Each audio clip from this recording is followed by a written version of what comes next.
Hey, citizens, this is Travis and Patrick. We just wanted to give a little heads up that the audio on this episode is not 100%. We had to splice audio from our guests and ourselves, and we had some issues with Skype, so some of the conversations got cut off. So we did our best with editing on this one, but it just might sound a little choppy, and the audio levels are slightly different from our guests and ourselves. So, still, it was a fun conversation. So, enjoy. It's an edit point. Yeah. In 1977, filmmakers George Lucas and Steven Spielberg were vacationing in Hawaii at the same time after their films Star Wars and Close Encounters of the Third Kind had been released. Spielberg confessed to Lucas that he wanted to make a James Bond movie. Lucas shared with Spielberg his ideas of an American archaeologist, Indiana Smith, and his adventures fighting Nazis in a throwback to the serials of their childhood.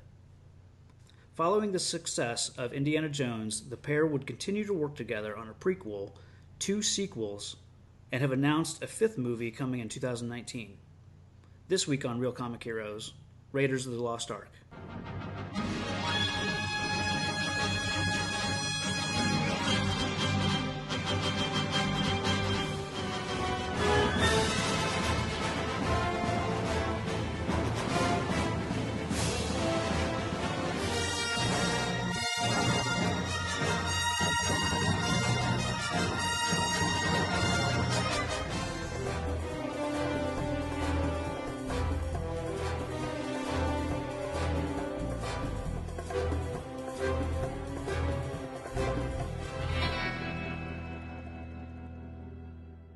Greetings, citizens, and welcome to another adventure of Real Comic Heroes podcast. I'm Travis. And I am Patrick.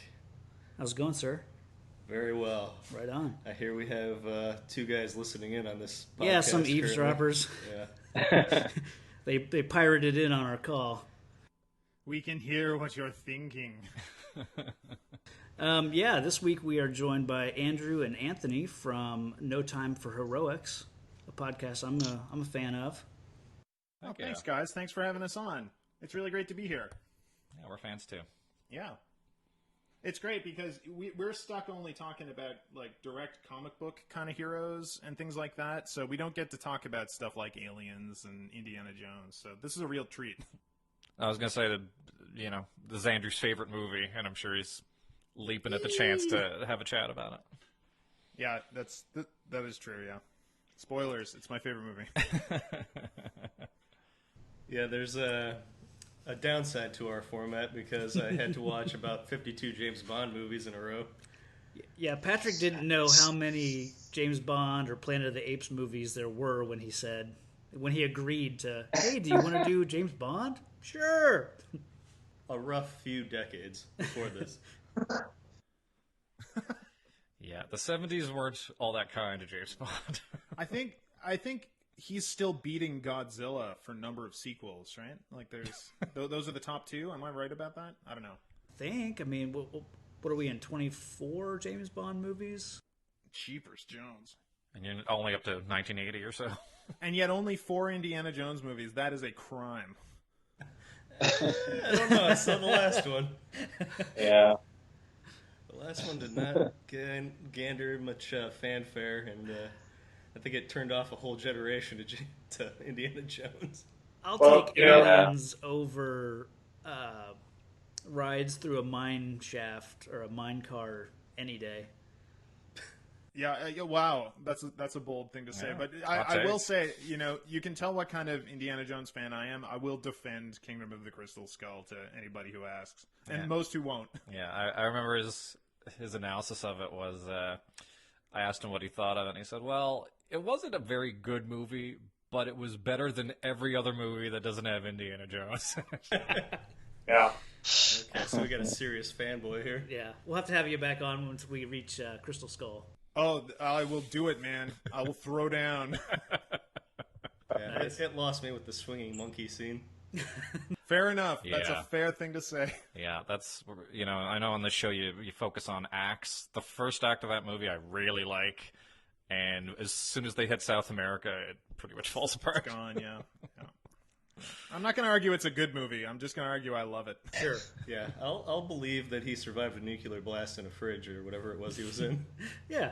Because that's pure science right there. It's cold hard facts. Sure. Yeah. The guy jumped out of a plane on a raft. Yeah. He could survive that stuff. Anybody could attempt. Yeah. There, and then there's swinging in the tree with monkeys. Sure.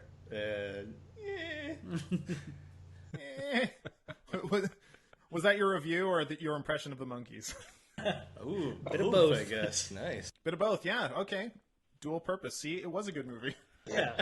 It was a good movie. Okay. Quick. We take it all back. It was great. Yeah, let's talk about this movie. This movie's, I admit, even better than Crystal Skull, believe it or not. Believe it or not. I don't know. Well, I'm going to preface my opinion by saying that this is the first movie to give me nightmares. Whoa. Because I saw it when I was way too young. Okay. So let's just say the ending did not do well for me. Okay. That's something. I miss that about the 80s, back where all movies made for kids, they'd always put a little bit of trauma in there. Like, There was something, yeah. Even a movie expressly for a very young audience had at least one thing. There were Care Bears movies that kept me up at night. yeah. Yeah, Oh, E.T. scared me till I was sure. 12 or something. Yeah. They knew how to traumatize a kid back then, yeah. That's right. Back in my day, kids had nightmares after their movies. Yeah, wasn't that great? Anyway. So yeah, we'll get started on Act 1. It's going to take us up until Indy and Marion join forces, and then we'll go from there. So normally, yeah, Patrick and I will do 3 points per act. With there being 4 of us, we may not necessarily try to hit 3 each. So we can just kind of jump around and Yeah, I'd say 1 to 2 per Yeah. person would be fine. yeah. Sure. Okay. Yeah, that's fair. I think we should let the guests go first, maybe. Yeah. That way, we don't steal anyone's thunder. Right. Sure. Okay. Well, first off, I mean the search for the idol in the cave. I think everybody could almost play that whole sequence out in their head. I'd like to jump ahead to the proper exposition scene where the guys are sitting down with the top men and learn about his whole adventure. And it's incredible. I mean, just pure screenwriting. Like, this is a scene where it is just 4 actors just telling you what's going to happen in the movie, and there's barely any visual aids. He draws a little bit on a chalkboard, and he opens a book, he opens a Bible, and there's a painting in it. And aside from that, there's no flashbacks, there's no scenes from, ancient Egypt or anything like that. It is literally just actors talking. And just listening to what this adventure is going to be about, I still find myself just jumping out of my seat, just listening to them tell me what the movie's going to be about. And that is astounding to have that much power just in dialogue. And I love each one of these guys has a different agenda in this room. I love William Hootkins, who also played Porkins in Star Wars. Yeah, and Eckhart in Batman. Mm-hmm. He's in fine form in this. I love the way they're like, oh yeah, I know all about the Ark. It's in a secret chamber in Tanis. And I just love his delivery of secret chamber. Like, okay, guys, let's rein it in here. Like everybody is going. Marcus is a little too excited. Indiana Jones is cautiously optimistic. William Hootkins is just like, these guys are full of it, but whatever. And the other guy is just nervous that he's going to do a good job. And yeah, this is a great scene. Yeah, it's funny. Even you talking about that, just that moment got me excited. Because that scene is one of the standouts. For me, it's almost like Obi-Wan telling Luke about the Force in his home on Tatooine. Yeah. It's almost that, like, talking about a little bit of mysticism and setting up a larger world, and it kind of has that similar feel for me. Mm-hmm. What exactly is a headpiece to the staff of Ra? Well, the staff is just a stick. I don't know, about this big. Nobody really knows for sure how high. And it's capped with an elaborate headpiece in the shape of the sun, with a crystal in the center. And what you did was you take the staff to a special room in Tanis, a map room with a miniature of the city all laid out on the floor. And if you put the staff in a certain place at a certain time of day, the sun shone through here and made a beam that came down on the floor here and gave you the exact location of the Well of the Souls. Where the Ark of the Covenant was kept, right? Which is exactly what the Nazis are looking for. Now, what does this Ark look like? There's a picture of it right here.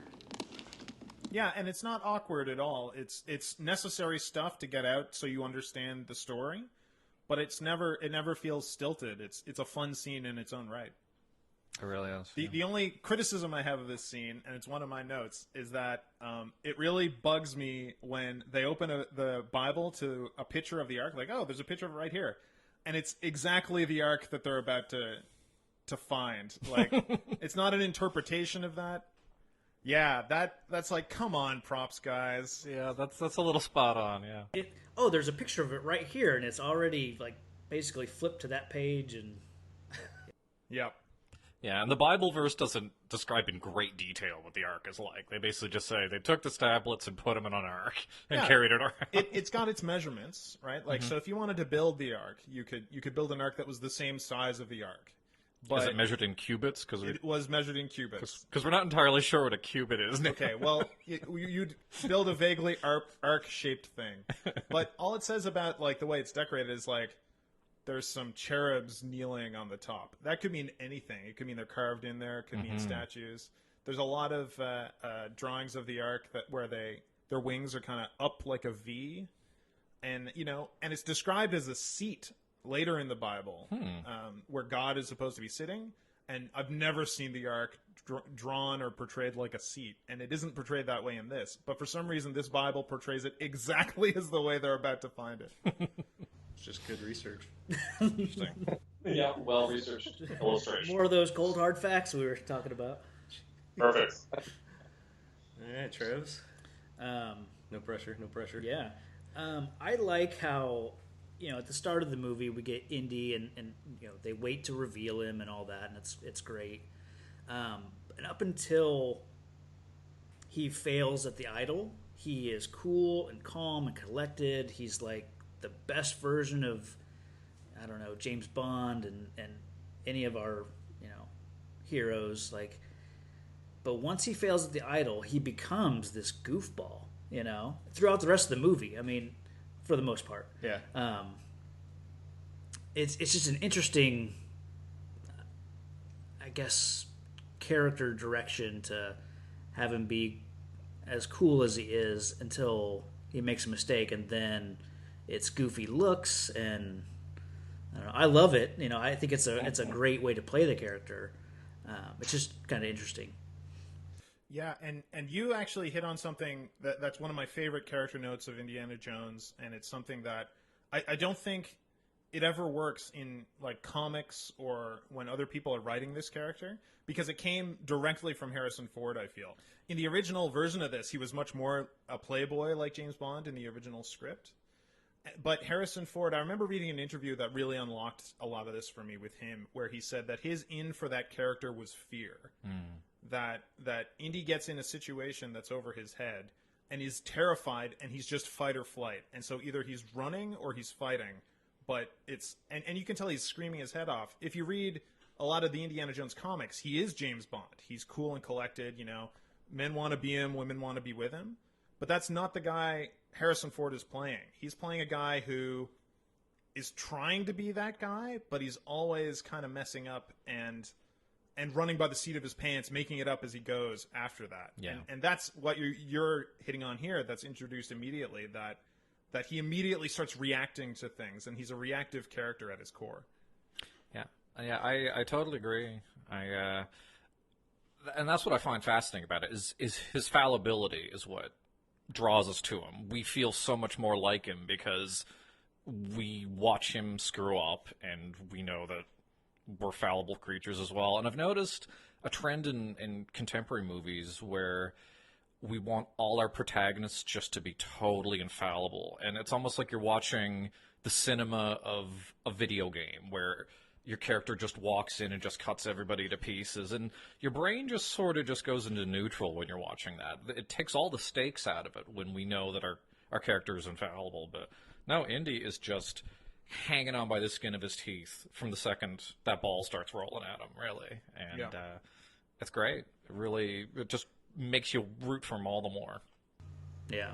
It was, when I was doing my notes and thinking of the current, state of the hero in movies, and we've got actors like Vin Diesel or The Rock or Jason Statham, and they're basically playing the same guy each movie.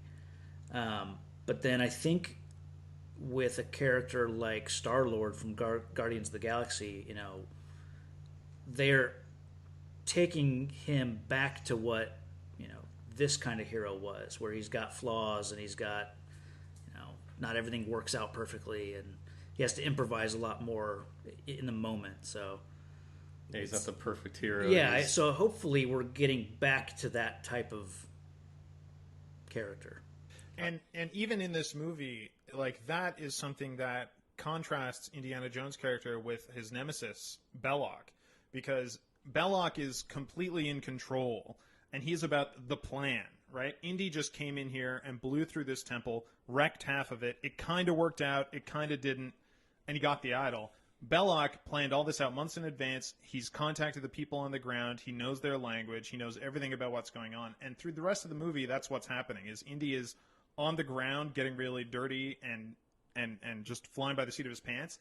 Belloc never gets his hands dirty. He's got other people to do that, and he's planned out everything, but somehow he still can't top Indiana Jones' raw power for what's going on. He always seems to get the best of Indiana Jones, but he can't stop Indiana Jones, even though he keeps trying.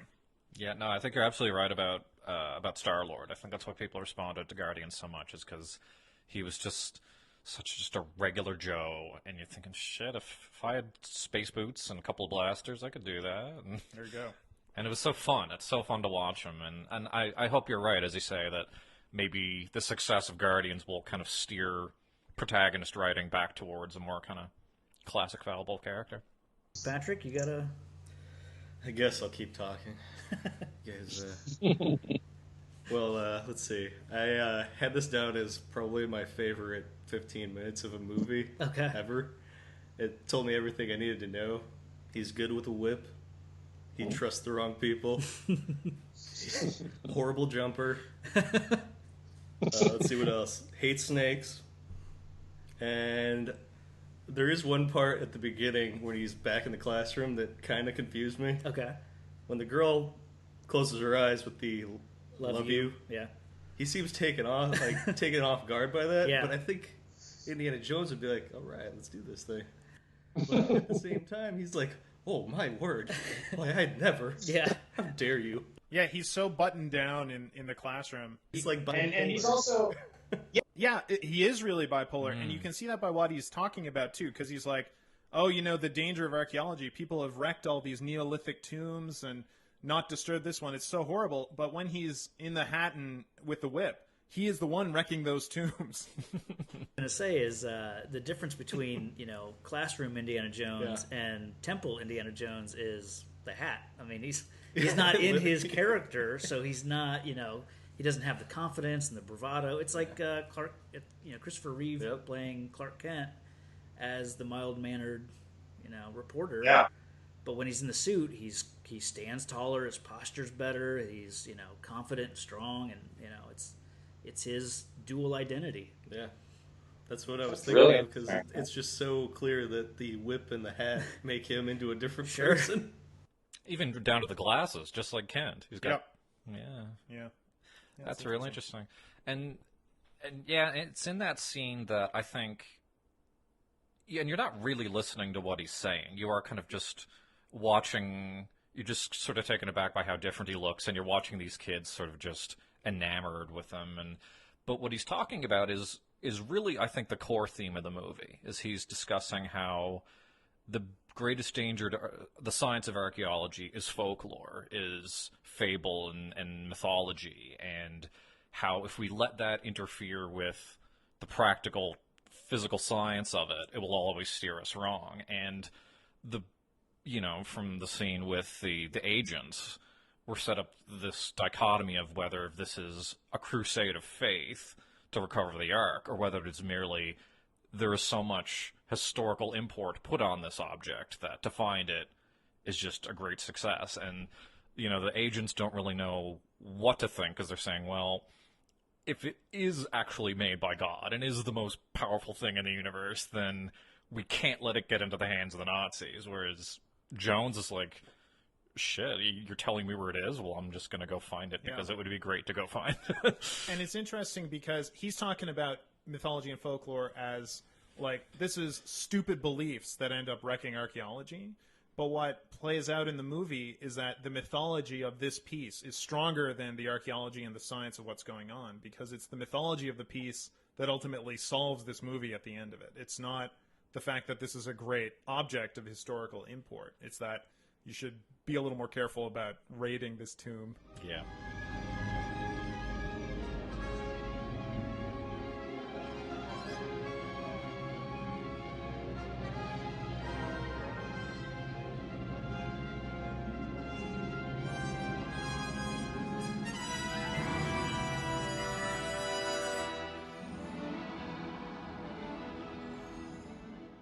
Yeah, the scene where we first see him and Marion meet up again in Nepal, it didn't strike me until this time I was watching it. Just kind of the sort of unseemly side to it, where she's saying, I was just a kid, and how could you do that to me? And it really strikes me like, how old was she when they got together? Enough to the point where... because we hear a lot about her father, about Dr. Ravenwood, who we never see in this movie. They talk about him so much, I almost feel like he should turn up at some point in this movie, but he never does. He is legitimately dead. But, yeah, it just really struck me, this sort of... It's kind of creepy underbelly to this point of, like, how exactly old was she? And then she said something that really struck me odd, and it might be a total coincidence, but I'll bring it up. In my book club, we did Lolita last year. Oh, no. And, okay, just bear with me for a second. So, I'm sure we all know what the basic plot of Lolita is, and it's all written from the man's perspective, and he's European, and he speaks a bunch of languages, and a lot of times the text of the book will go into other languages, particularly French, and it doesn't translate itself. But my wife's bilingual, so I was reading it once, and there was this beautiful speech he was making. Well, it wasn't a speech, it was just sort of this long diatribe talking about, the effect that he'd had on her and feeling a lot of guilt in that. And there's this line in French, and I gave it to my wife. I said, can you translate this for me? And she reads it, and she said, he's saying, Lolita, what have I done to your life? Done to your life. And that I don't know, it's a really powerful line. It really struck me. And Marion says the exact same thing in reverse. She says to Indy, do you know what you did to my life? And I don't know, I wonder if, like, Larry Kasdan is a big fan of Lolita and just wanted to put that line in there or something. Or it might just be pure coincidence, but it's both addressing the same topic. And it'd be really interesting if it wasn't coincidence. That's a really interesting parallel to draw here. Yeah. Because gross. It's a little skeezy. Yeah. Ew on you. Well, in reality, they're 9 years apart. Okay. Like the actors themselves. So that you could get in some sketchy territory with that. Yeah, and I know the number 10 years, like I haven't seen you in 10 years, so if she's, 27, 28, or... She's maybe a little younger, but 25 maybe. Okay. So 15 I was thinking. Yeah. And then, but if he's 10 years younger, maybe he was 19. I don't know how... No, I'm guessing he was like in his 40s. Early 40s. 10 years ago, so that puts it in roughly the roaring 20s, so it was cool back then. Mm-hmm. They just gotten out of the war, people were sad and horny. I think there's only 12 years apart from Sean Connery and Harrison Ford, too, so maybe this is just a Jones family thing. Yikes. Keeping up with the Joneses. Yucko. All right, well, we've dipped into some murky territory. Yep. Yeah, we're only in Act 1, by the way. That's true. It's down a strange path, so maybe one of you guys take us out of it.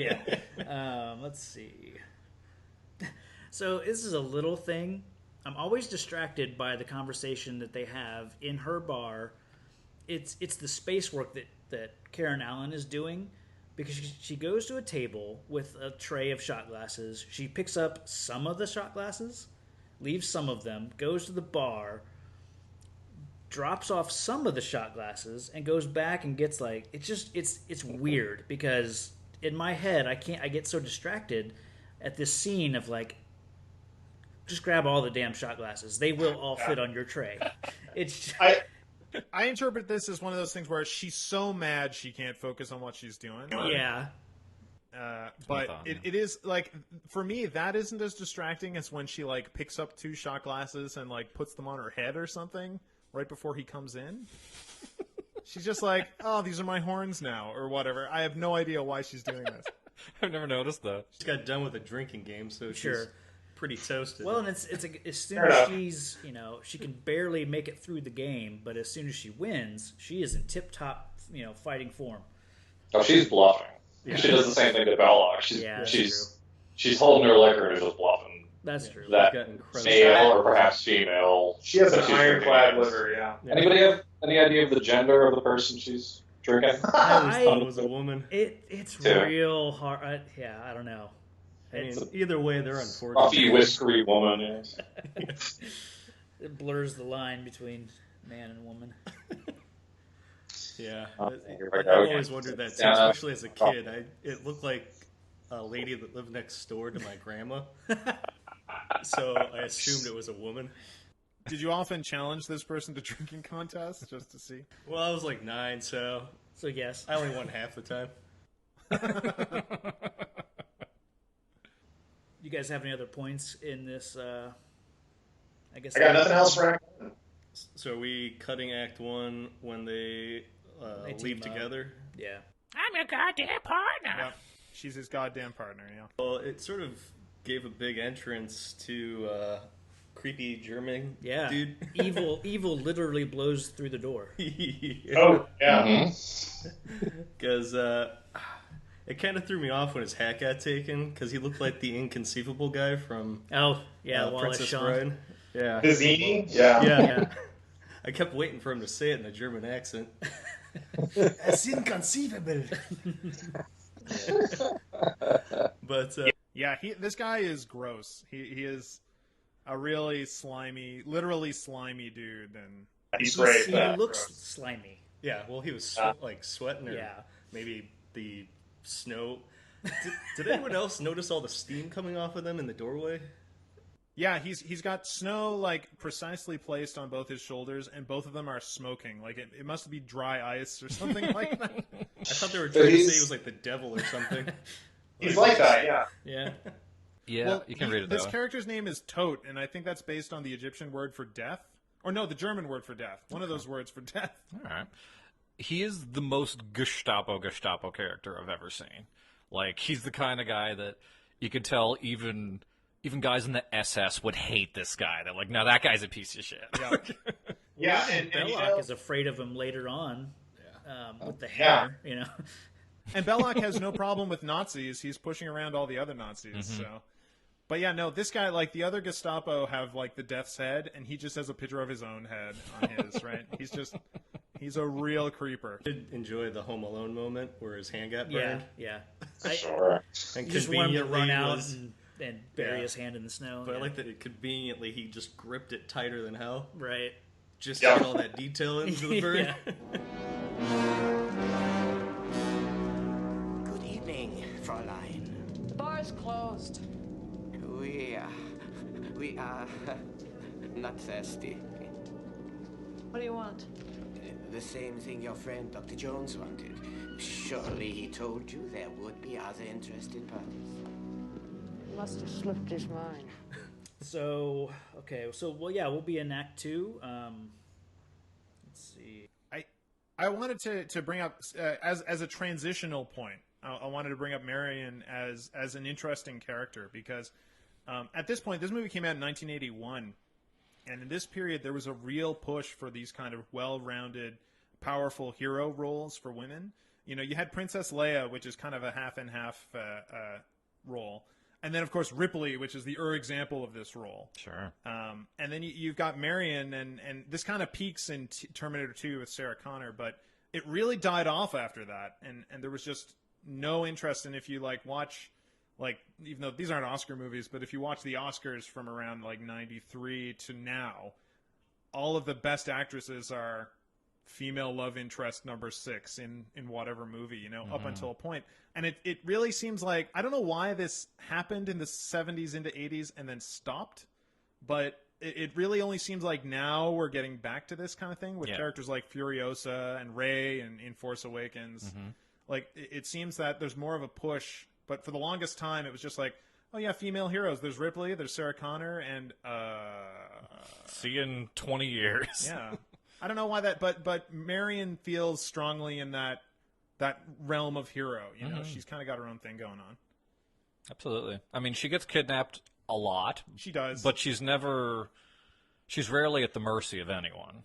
You know, she's always sort of half in control. It's like you're always in a drinking game with her, even if you think you've got her. Yeah, she's just bluffing you. Yeah. Yeah, she does use the weapon of alcoholism to her advantage. And a powerful weapon it is. That's Irish. Oh, just perfect. Spot. Okay, so Act 2. Yeah, Act 2. She's the partner of Indiana Jones. And go. Yeah, I love that the path to the Ark is not a straight line. Like, they find out about it in Connecticut. Then they don't know where it is or how to get to it, so they go to Nepal to find out a bit of information. Then they go to Cairo, they go to Tanis, they end up in Malta. And that's exciting, that they're not just like, here's the Ark, let's go get it. And contrast this to Kingdom of the Crystal Skull, where they're just like, oh yeah, Akator, and then they go to Akator. And there it is. Like, oh well, we found it, and surprised no one's ever come here before. And that's great. Like, they vaguely know about Tanis, but they don't know anything useful about Tanis, so they've got to go all over the world trying to find it. And I like that. That adds a bit more mystery and tension to it.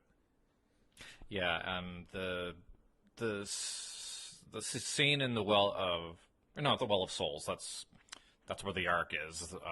No, which is the Well of Souls? Is that the one with the map room shows you how to get to the Well of Souls. Yes. The Well of Souls has the Ark in. Yes, but the map room is peerless. I mean, you could take that scene and put it up anything in cinema, and it's, I love it. The music. The music. My God, like I think it's sort of a meditation on the Ark theme from the Ten Commandments. It's a little bit of that. I think so. But then it's its own thing. It doesn't sound like anything else in this movie. It doesn't really sound like anything else in John Williams. It's a really unique piece of music. But I remember I saw Inside the Actor Studio with Spielberg once, and he was taking questions at the end, and one of the kids asked him, you know, if he had any tips for young directors, what would they be? And he said, watch movies on mute. That's my suggestion, is figure out the visual language of cinema. Figure out how to tell a story without using dialogue. And if you can do that, then the dialogue is all just gravy and curtains, and you can use it to your whim. But if you can't show me what's going on, then you're kind of only... It's like speaking with the lights off or something. You're kind of losing all the body language in that. And yeah, this might be his finest piece of silent cinema. There is a score, and it's beautiful, but you could also take it out. You could just watch this as a silent film. No one's saying anything. No, it's just letting your actor use his facial expressions. You're letting the set designers and the miniature artists do this incredible physical piece that's there. A little bit of special effects with the light, and it all works. Every little bit of it works. It's fabulous. That beautifully said. Yeah, that's one of my favorite parts of the movie. And they when I say they, between Ford Spielberg and John Williams, they make archaeology seem really cool. Yeah, and this is one of the only scenes he's doing real archaeology in. Like, he gets down there with a little brush and a book, and he's, like, brushing dust off of something very carefully. Mm-hmm. He's translating hieroglyphics. This is the only scene he's not raiding. He's actually doing an archaeology thing.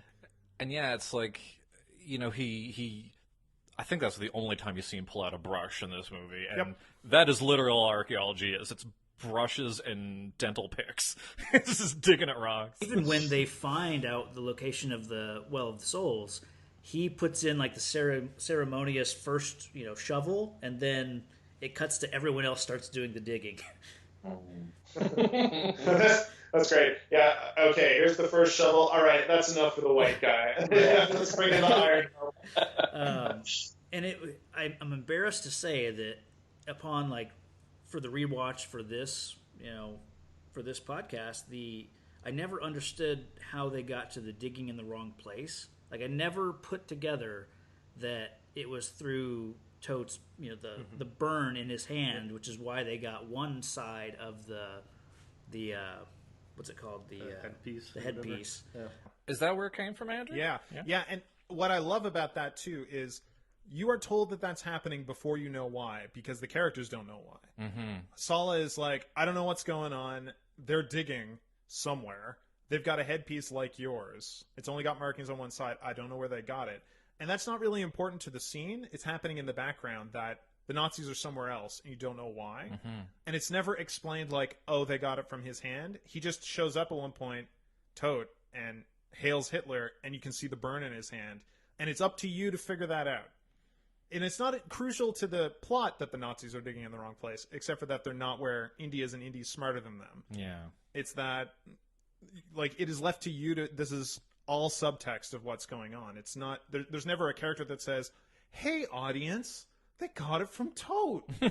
So you figure it out or you don't, and it doesn't matter, but it's there. But I can sympathize.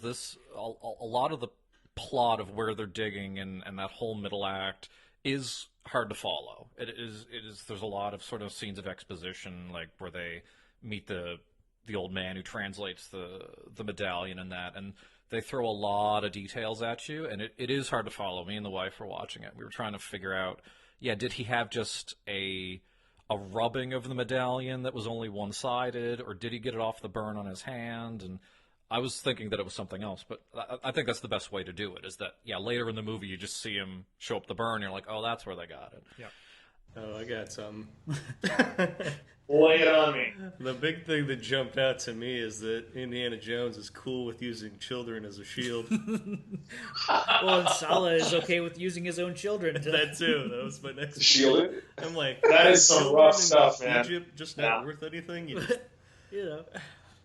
got 8 kids. I mean, he's got some spares. Yeah. I was just like, this seems weird to anybody else. I was like, and he's like smiling. He's like, "Ha! Look at you! Can't kill me. I'm using children." Yeah. I just threw my children in front of guns for you, Indy. Yeah, he's gonna charge him extra for this, Each one of these kids gets a per diem. Yeah. Like, damn it, Sala. Fine. Yeah. But that stuck out to me. And then my favorite battle scene ever. The guy with the swords, sure. And then Indy just straight up shoots him and murders him. Well, you can thank dysentery for that. Yep. Yeah. Harris, because he didn't want to go through the... He had food poisoning. Everybody did. Food poisoning, yeah. Oh, really? Yeah. And they'd scripted this big fight scene with, he was going to whip the sword out of his hand. It was going to be about 2 minutes long. And he was just dying in the heat. And he turned to Spielberg. He's like, can't I just shoot the guy? I got a gun. He's not that close to me. And Spielberg's like, that's really funny. Let's just do that instead. And I guarantee whatever fight scene they would have cooked up would have not been as memorable or as timeless as the moment of... Less is more. Yeah. That was just my favorite thing. Yeah. By far in that act was that moment. He's just like, screw you. Boom. Yeah. Boom. Cold-blooded. Yeah. I like in this act, there's... Because we were talking earlier about how we don't really know if the Ark is just an artifact or if it's, a divine object until the end of the film. But there are these little cues strung throughout it. When they're getting it translated, when they're getting the medallion translated, the old man mentions to him, like, this is the work of the Hebrew God, and it's not to be trifled with, and just the wind just blows through the hut and rattles all the chains. Or when they're first digging into the Well of Souls, this huge thunderstorm is rolling in the background. And yeah, we know long before Indy that the Ark is legitimate, and we're just waiting to see what happens when the rest of the movie finds that out. Yep. Yeah, and as a shout out to the guys on the Indiana Jones Minute podcast, they pointed out, and I think they're probably correct, that the storm that comes in looks almost exactly like the effect from the Ten Commandments. Like, it looks like the power of God from the Ten Commandments. Yeah. That's probably a reference there, too. Oh, I totally agree. Yeah. Yep. I'm so behind on that show. Between that, Wrath of Khan Minute and Alien Minute, I'm like 40 episodes behind on most of them. The movie by minute guys are doing the Lord's work, man. I cannot...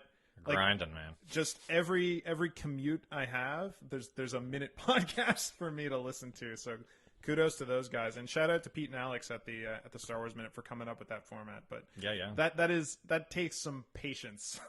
Oh, for sure. And as far as I can tell, I don't think anyone is doing a Jurassic Park Minute. Ooh. That's the one that's on my to-do list. If I could manage another podcast, would be. Oh, do it, guys! You got to do it. So that's a great idea. Call us up if you're doing that. I'm all about Jurassic Park. Yeah. So maybe I'll have to edit this out so no one else gets the jump on don't me. do it. Yeah. Copyright you guys. One of the notes I have for this minute is that the first celebrities I ever met in real life are in this act, rather, and it's two of the snakes from the Well of Souls. God damn. I think I was in grade 4 or something, and this herpetologist came to my school and was like, "Hey guys, this is a boa constrictor. This is a whatever." And he took out these two, because not all the stuff down there are snakes. No. A lot of them are legless lizards called glass lizards, and he takes out 2 glass lizards, and he's like, "These guys were in Raiders of the Lost Ark," and I just lost. I flipped my lid at these lizards, and you sure he didn't just mean this species was in Raiders of the Lost Ark? No, these 2 guys he bought after the fact, and I spent the entire rest of the day I must have been 10 or something. Trying to figure out how to raise enough money that I could make this guy a convincing offer for these glass lizards. I was absolutely starstruck by these guys. Can you explain to me the difference between a legless lizard and a snake? I can, in fact. A legless lizard has ears. Eyelids and ear holes. Yeah, very different. A legless lizard is literally like a lizard with no legs, whereas a snake has an entirely different kind of system going on in terms of, well, some of them are venomous, but they taste the air. They don't have eyelids, etc., as the gentleman said. So far out. Yeah. Well done, boys. Boom. Thanks, herpetologist at my school 20 years ago. Thanks, Zoo Books. Thanks, Zoo Books. Excellent. Can I ask you guys a serious question? Absolutely. Let's get serious for a second. Why does Belloc have that dress? Well, so here's my serious theory on this. I've heard a lot of theories on this. My serious theory on this is Belloc has already been established as being in Cairo, having machinations to abduct Marion and laugh at drunk Indiana Jones, perhaps trying to kill him in a bar with a number of armed people. Belloc already knows he has Marion while in Cairo. He gets the dress for her then because he needs to get information out of her. Okay.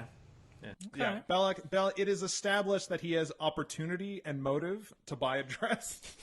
I think that's what happened, that he's like, I am going to sweet talk Abner Ravenwood's little girl, and I'm going to get everything I want out of her, and it's going to be great. I'm going to lay on the French, and it's going to be wicked. And that's the whole plot of that.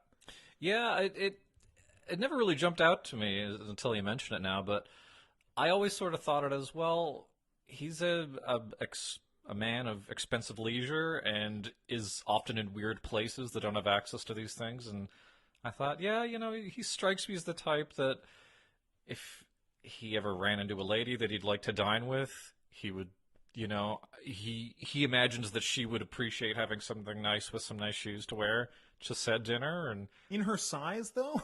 Yeah. It fits really well, actually, yeah. That's weird. I think, like, he's already abducted her. He knows she's with Indy and has got people taking her. So I think that he's set this up, right? That's my thing. My play is for Machiavellian Belloc. What do you guys think? Do you think that's his dress? Do you think he's just putting that on when no one's around? I mean, that could be. He's a slender man. Yeah. He's slender two man. Different sizes, though. I mean, he just doesn't have the hips for it. Can't pull out white after Labor Day. Yeah. These heroes do not work in the deserts. Is Belloc, is he French? He is supposed to be French. Yes. Yeah. Working for the Nazis. Yeah. René Belloc. Goddamn collaborators, eh? Right? Well, that's all I got for Act 2. Okay. Well, surely we're going to talk about the plane fight. Yeah, we should talk about the plane fight and the truck chase, too, is in my act, too, yeah. Yeah, I assume the plane fight took the place of the fight with the sword guy? Or were they going to have all these fights go epic Could be. fights? I mean, they did say that it was, a lot of it was just improvised, the actual fighting, so... Because that guy looked like the ideal German Yeah. specimen to me. Yeah, it's the same guy that played the big Sherpa in her bar. It's Pat Roach, man. Yeah, Pat Roach. He is one of my favorite character actors, and he played one of my favorite film villains, which is General Kale in Willow, the guy with a big skull mask. I love Pat Roach, and he's got, like, you can tell it's him from his physicality, also his voice. He's got this big, like, rah kind of voice, and he plays. What I love about this whole scene is Indy is just wailing on him, and Indy's fighting dirty. He's throwing dust, and he opens by kicking him in the crotch. He kicks him in the nuts. I wrote down Indy will fight dirty. Oh yes, but Pat, and he's also going for his gun. But all that Pat Roach does is just punch him in the face, and he does it with, like, rhythmic clarity. Yeah. Indiana Jones is like boom. Boom, boom, boom, boom, and he's boxing him. He's not brawling him. Like, Yep. if you know any boxing technique, it's really clean, straight stuff. He's just like old timey, just bang, but it's always, you'll have a scene of Indy do a bunch of staccato hits off beat, and then he'll just go back to going boom, boom, boom, and just bloodying Indiana Jones. It is rough. I just love Indy. Harrison Ford is fucking incredible in this.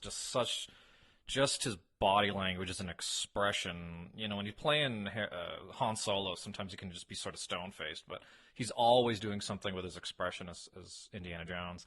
And yeah, they're trying to escape on this plane, and he's just knocked out one or two guys. And then the biggest friggin' dude he's ever seen walks up to him, and he's just so damn tired. He's just like, hold on, I'll get to you. I know we gotta have a big fight now, just... hang on. And when do you see a hero adventure do that, where they're literally just, give me a breath, now I'll fight I've had a really hard day, guy. Yeah. It just says it all. It's fabulous. It's like, I wonder if they use a little bit of that kind of inspiration for the hallway fight scene in season 1 of Daredevil, the episode 2, where he's... Yeah. I don't know where that cut off, but... I'll just sum it up by saying, it's not often you see a hero get tired during a fight and have to take a breath and re-engage. So, and yeah, the Daredevil they're adapting in that series is, that, and Daredevil's always been kind of this way since the Frank Miller run, but he is really a hero that gets tired and beat up. Oh yeah, and in the Indiana Jones mold, and yeah, that the corridor scene is a direct visual reference to one in Old Boy. Oh yeah. But much more so, the way he's acting is like this Indiana Jones in this airplane fight scene. He's got to do it, but he's really tired of fighting guys. And partway through this, I think Daredevil's just throwing himself like, nah, you gotta using his body and his momentum to take out guys. Yeah. Wow. But then Indy has plenty of energy to take on, a truck full of bad guys in a few minutes. Well, he's running on pure adrenaline because by the time he gets to the ship in Act 3, he's there's nothing left to the guy. He's barely standing. Yeah. So I really like that Indiana Jones is completely through the ringer and not happy with all this stuff he had to do. And there's a few scenes throughout the next couple of fight scenes into the truck chase where it'll cut to Indy's face and he's looking at something. And to you, the audience, it seems exciting. And to him, he's just like, oh, man. Yeah, that truck fight is incredible. It's incredible. Yeah. And, what this is cool. This is all based on a similar scene in a movie called Zorro's Fighting Legion, which is one of the Republic serials that this is a pastiche of. And it's interesting because the original seems, when you watch it, it's on YouTube. It seems a lot more intense and vital somehow than this movie, whereas this movie is much more measured and polished. And like, this is a much better movie by far, of course, but there's something edge of your seat about the intensity of the original, where it looked a lot more dangerous, and it probably was a lot more dangerous when they were filming that in the 30s. Whereas this one is better shot and it's a cooler scene, but it's somehow a little less intense somehow. I don't know. Patrick, got anything on the truck fight? It was awesome. Yeah, That's I mean, what are you where going I'm to say? at, And a lot of this, you mentioned like at the end of the episode, we're going to like judge this movie and stuff. Yeah. And all I can say is like, this movie is perfect. And that's it. Like, I don't know what else you wanted to say about Raiders of the Lost Ark. Yeah. Well, why don't we jump into Act 3, close up the film. Right away, we get George Harris, who is a couple weeks ago, Patrick and I did Flash Gordon, and there's a character in it played by George Harris who goes on to play Kingsley Shacklebolt from Harry Potter. Okay. I say that because I know Patrick's a big Potter fan, and that's the guy. That's the boat captain here. Katanga? Katanga. Yeah. Oh, he is Kingsley Shacklebolt. Yeah. There's black people in Harry Potter? There's that one. There's one. It's Katanga! Holy, that is great. Well, let me tell you, I love Katanga in this movie. I've got an actual shirt that says he's wearing it. Like crew member of the Bantu Wind, which is the tramp steamer they're getting on here. And yeah, Katanga, his character is so cool. He's making fun of Indiana Jones, but giving him his cabin. He's willing to lie to these Nazis' faces to protect just his passengers, Indy and Mary. He's never met Indy before this day. Mm-hmm. And he's gonna like put his life on the line to try to save them. He's really pissed off when it doesn't work out and stuff. And like, I'd love to see, it's never going to happen, of course. I'd love to see a movie just about like the crew of the Bantu Wind getting into misadventures. These guys are awesome. I love Captain Katanga. And no one ever talks about him. They talk about Sala. No one talks about Captain Katanga. It's funny because as you were describing, Katanga, I could have swore you were talking about Lando. Yeah. Yeah, it's a similar character. Like, he's just cool. He's got his own ship. He knows what's going on, and he knows how to manipulate people, right? Like, he's looking at these Nazis who, are white supremacists. He's an African gentleman, and he is just playing that up. He's like, yes, I'm going to sell this woman into slavery and all this stuff, because he knows that's what they think of him, right? And I like the Nazis are the ones that are like, you savage, or criticizing his motivations. Oh, I thought you were. Yeah, he's like, yeah, I'm the savage right here. That's right, Nazis. It's me. Yeah. I love Katanga. He's great. He's one of my favorite characters of the whole film. That's awesome. I'm gonna just straight up say it that the greatest romance is Sala and Indiana Jones and their goodbye brought a tear to my eye. Goodbye. Look after each other. I am already missing you. You're my good friend. I felt it. Sweet. Yeah. And I mean, Sala loves Indy so much that he's willing to throw his children in front of him. True. It's true love. Yeah. I mean, I can't picture two people loving each other any more than Indy and Sala. Huh. And that's why they overshadow everyone else in the movie. Right. It's seriously a moment. Like it is, yeah. It was so bizarre to me. I never noticed it until I rewatched it for this. Yeah, that they're really like bonded. Yeah, they're brothers. You know, do they go into much detail in other movies, like how they're so close? I don't. Maybe in the Young Indiana Jones Chronicles. Maybe. I'm not sure if Sala he must show up in the show maybe, but there was a novel where Indy was in Cairo and meets a young Sala as kind of an Aladdin type street rat that I read when I was a kid. But one thing that's really interesting and is another criticism of Kingdom of the Crystal Skull is that Sala does not appear in the wedding scene at the end of the movie where Indy's marrying Marion. And I think you're hitting on exactly why is because Sala is jealous and heartbroken. All right. So I was like, "No, Indy, I will not attend." Yep. Get away from this wife and these 8 children. Yeah, exactly. Right. Like this is the real romance here. And yeah, Marion's even like, "I'm just gonna kiss Sala here." Yeah. But she's like, "No, I like your friend." He starts singing some Gilbert and Sullivan there. So. Yeah, there it is. This act does have my one problem with the movie. I guess this is my one problem with the movie. I can't really think. Is the damn periscope thing, man. Yeah. So the Nazis take Marion onto their U-boat, which is the same U-boat, by the way, as the one from Das Boot. It's the exact same prop and set. Cool. And they take her on board, and Indy swims to the U-boat. Everybody cheers.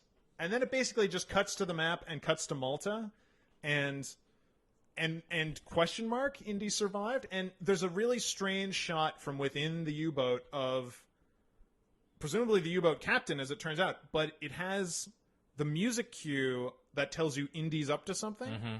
And so for the longest time as a kid, I thought that guy was Indy in disguise. Well, he looks close, yeah. Yeah, he does, yeah. But he's not. No. And what's actually supposed to have happened here, and was shot even, but they cut it, was that Indy takes his whip and lashes himself onto the periscope of this U-boat, and I guess just hangs onto it, which is insane because he would have drowned, like full stop. Oh yeah, drowned. Yeah, the Nazis weren't floating along the surface with a U-boat; they would have been blown up. That's why the British Navy couldn't counter wolfbacks. Yeah, I So, mean, this is insane. This whole thing is insane, and they knew it was insane. That's why they cut it and just said, Indy gets to the boat, ? And then they get to Malta, and he's fine. The implication for the way it's cut is that they just happen to sail on the surface halfway across the Mediterranean, and that's just not how U-boats work. I guess I just assumed that because he made it to the top, I just assumed he opened a hatch and climbed in the boat. And I think it's cut that way. It's cut for you to assume it because it cuts with him looking at the hatch. Yeah. But that's because nothing else would make sense. Yeah, in the extended cut, he grabs onto the frickin' periscope and ties himself onto it. And that's stupid. And when you see him again, he's soaking wet. Yeah, yeah. But I just assume, okay, he exited the ship early once they surfaced and then dove into the water. And man, I didn't know about the periscope. And I think that's why they cast as that actor in a longshoreman coat a person who looks a lot like Harrison Ford, because I think they were batting around how can we justify this, because a U-boat is it only has a crew of like 20 people and you're inches away from each other's face. There's no way you could hide on one in disguise for 2 weeks or something. So they're thinking, well, maybe if we make the captain somebody who looks a lot like him, and then he could just sort of bluff in German in the dark the whole time. But in the end, they just couldn't make any sense of it, so they just cut it and just say, whatever, he gets to Malta. And this may be the most unbelievable thing in the entire Indiana Jones series for me. I cannot reconcile him surviving this. All right, well, I really, the whole ending of this movie, it's in a bunch of pieces, but it's been in the past couple years that we've built this sort of folklore around this movie of this kind of mass realization that if you watch this movie, you can make the case that Indy plays no role in it. All he does is find the Ark that the Nazis take, and then they have the Ark, and that he's going along and fighting in that, but he doesn't really doesn't affect any change. Yeah, he's the only change he affects is he actually finds the Ark. If they were left to their own devices, they'd never find it. That's his mission. But it is his mission to find it. But once the third act starts, he goes through the problem that I have with a lot of James Bond movies is that he becomes a passenger. He gets captured and just kind of goes along with it, and nothing he does would have changed the outcome. Once and the Deus Ex Machina, of this is that whatever would have happened, at least as the whole Indy doesn't matter theory goes, like either what would have happened anyway, or what would have happened is they opened it in Berlin and the Ark single-handedly wipes Nazism from the face of the earth, and so he made it much worse.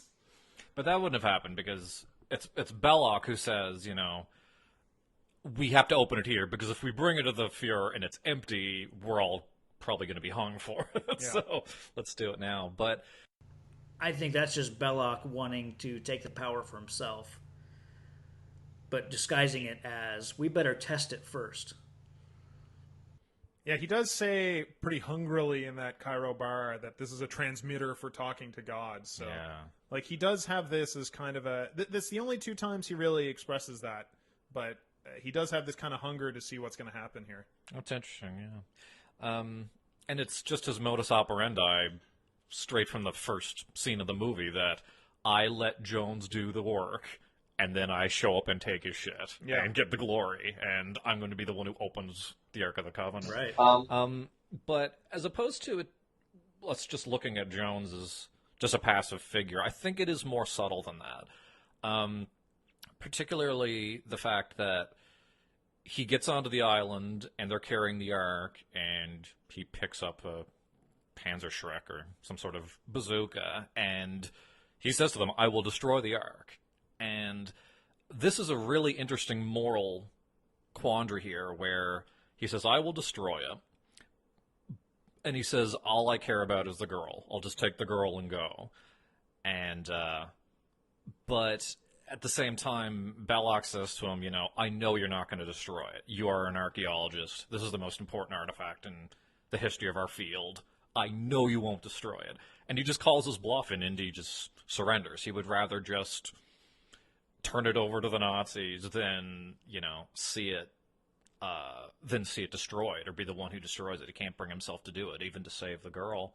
So it tells you a lot of sort of conflicting things about Indy, whether the girl's actually his priority, whether science is his priority.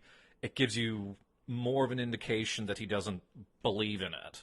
The fact that if he believed that this was a transmitter to God, you can't imagine that he would hand it over to the Fuhrer. Like, that would be reprehensible. It would be the end of the world, really. But he just gives up. It's, he gets bluffed, and he gets bluff called, and he just gives up.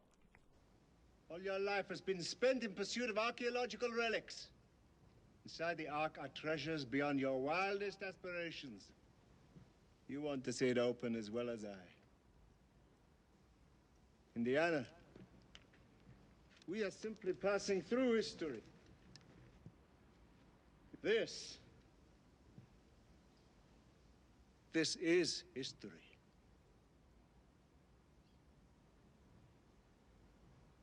Do as you will.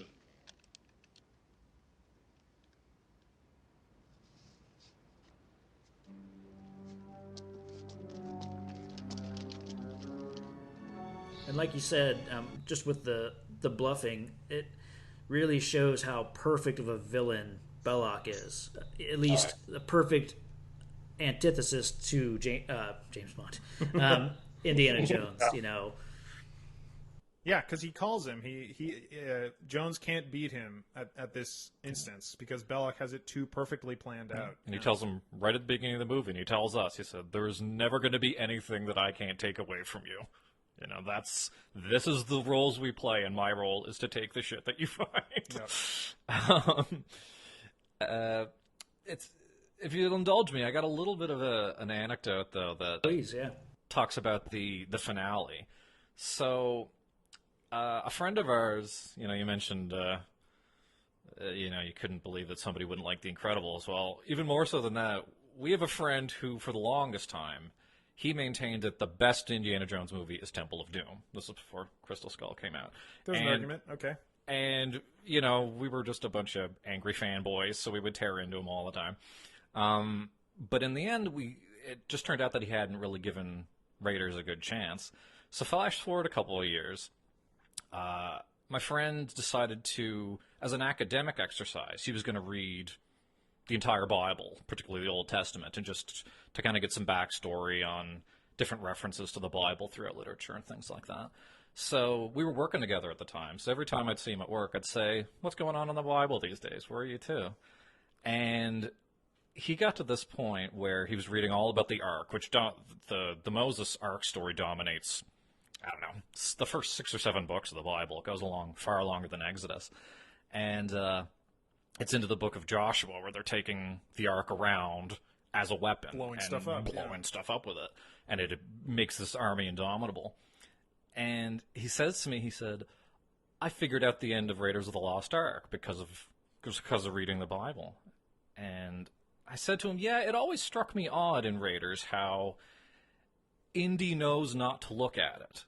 And he tells Marion, whatever you do, don't look at it. And everybody else looks at it, and they all die. And it's not explained why he knows this or why it works." And my friend said, "Yeah, when you read the book, it says that, they took the tablets and they put them in the Ark, and it's just pulsating with the power of God. And anybody around it is just blown to pieces if you look upon it. So in the end, they had to find blind men to carry it, because they couldn't look at it, despite their best efforts. And even then, being around it nearly destroyed them. But if they weren't looking at it, they could survive. So the bottom line is, it's the fact that, you've got all these powerful men with their powerful weapons and their schemes and their plots, but Indy wins in the end. He survives because he is an academic. It's the fact that he knows his Bible, he knows his history, and that's his saving grace. And so in the end, my friend turned around and he said, "Actually, Raiders is the best one." Yay! But I just never understood as to why. Oh, that's really great. Yeah. I mean, even at the beginning of the movie, he, when he's talking to the 2 U.S. government men, he asks them, "Didn't you guys ever read the Bible?" Yeah. So we know that he's at least probably read the whole thing and just as an academic times. Yeah. He's carrying around his own giant copy of it, so he's got something. Yeah. Yeah, and this is it. It's the fact that by the end of it, he's still not really a man of God. We don't know if he has faith in anything.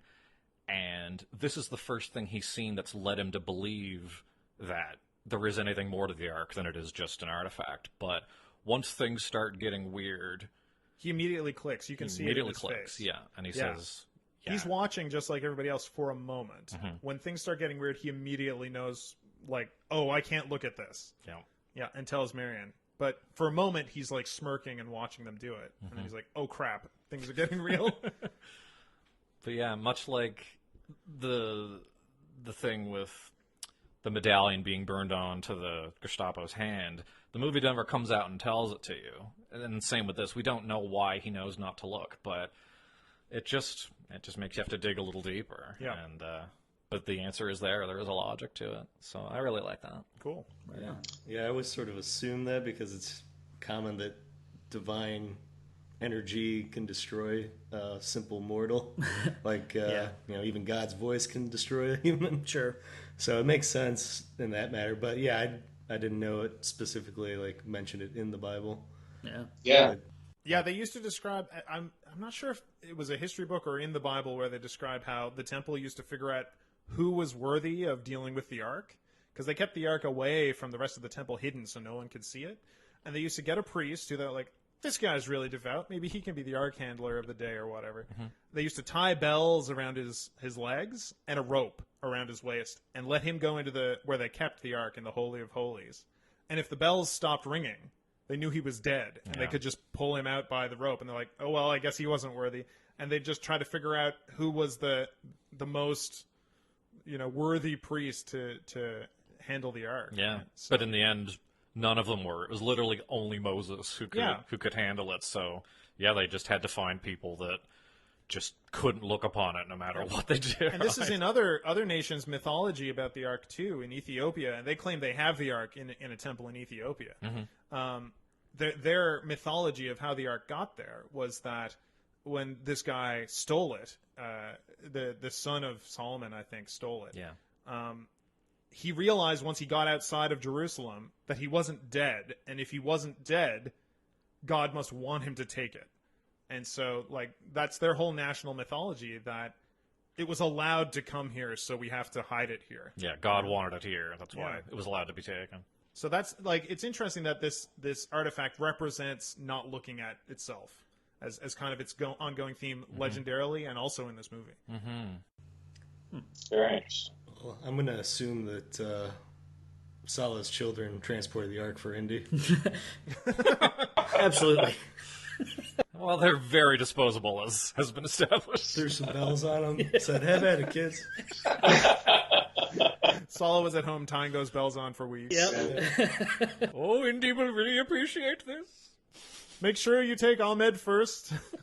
I'm not that attached to that one, Indy. I don't care for Job. Oh, my. You guys got anything else for Act 3 here? My notes are pretty much exhausted. Yeah, I mean, the big thing that I wanted to talk about is what we just finished up was the whole sequence of the Ark itself, and then smash cut to Washington, D.C. Yeah. Where the top men do their thing. Right. And we crate it up and throw it in a giant warehouse, which seems a bit anticlimactic. I thought there'd be like... Yeah. See, I don't know. Oh, I disagree. It's the perfect ending for this for me. Yeah. Yeah, because what else is in those other crates? It made me think of Warehouse 15 from the Sci-Fi Channel. Yeah. Yeah. Yeah. It was just this giant warehouse in the middle of the desert. I bet I would not be surprised if they sold that show on. Okay, just imagine the warehouse from the end of Raiders, and we get to play with all those artifacts. So. See, I just thought it would be like more secure, like it would be in this like vault and like more high tech than a warehouse. I mean, but maybe it's a mystical warehouse with magic powers. I don't know. Maybe it's Warehouse 13. Yeah, it's Area 51 according to Crystal Skulls. Yeah. No, I love the ending. I like the idea of our U.S. government has all these artifacts, and some of them could be weapons, some of them could be treasures. Who knows? But it's what else is in that room. I would have felt better if it gave me like a Get Smart vibe, where there's lots of doors you're going through to get to the Ark. Where it's just like door after door after door with laser guns and like I don't know. I just wanted to feel 1936. Secure. Oh, that's true, but I guess the aliens hadn't come yet. I love, like, this gag. I think it was just born of the idea that they had to figure out how to get rid of it at the end of the movie, because clearly no one has the Ark now, so like it wasn't believable. And I love how, at the same time, cynical this is, that immediately the Ark is lost again, and how uplifting it is, especially when juxtaposed with the Raiders March coming on, like, da-da-da-da, like it's almost, at this point, the march is less exciting and more ridiculous that they like immediately shoved it into this warehouse. Like, well, we did it! Yay! It's funny when I watched it the other night, and it always felt odd. It felt anticlimactic. But I was thinking about it the other night, and I think it's a nod to Citizen Kane. I think interesting. Yeah, I think and Spielberg's obsessed with that movie, and it. It was made in like 39, 40. It was right around this time that the Raiders is set. And it's the same thing. We spend this whole movie trying to find, not a physical object, but in the case of Citizen Kane, you're trying to find the answer to who this man was and what drove his life. And all these different people are searching and investigating it. And they get the impression that this object or this person, Rosebud, would unlock all of this, and in the end we just never find out, and we are watching, after Kane has died, we're watching them take his estate apart, And the last shot of the movie is somebody just picks up a sled and throws it in a fire, and everybody knows that. There's no spoilers here. Everybody knows that Rosebud is the sled, but it feels just like this. It feels like, what the hell was this all for? But at the same time, you're thinking, well, how else could we end this? And as you said, Andrew, well, we have to explain why we don't have the Ark now, or as in the case of Cain, it's how can you, even if they knew the sled was the man, or if we knew the word Rosebud referred to the sled, it still wouldn't tell us. How can anyone know another human being? Right? Yeah, exactly. How can we deconstruct an entire person based on just some minor fact? Yeah. So we'll just let the audience in on it and just leave it out of the character's hands. Yeah, and I don't think it was intentionally this way, but I think that this is thematically the perfect conclusion to this movie, because if the movie has a theme, which I'm not saying necessarily does, the theme is the lack of control, because you have Indiana Jones, who is never in control but always reacting. You have Belloc, who is always trying to be in control but never quite gets there.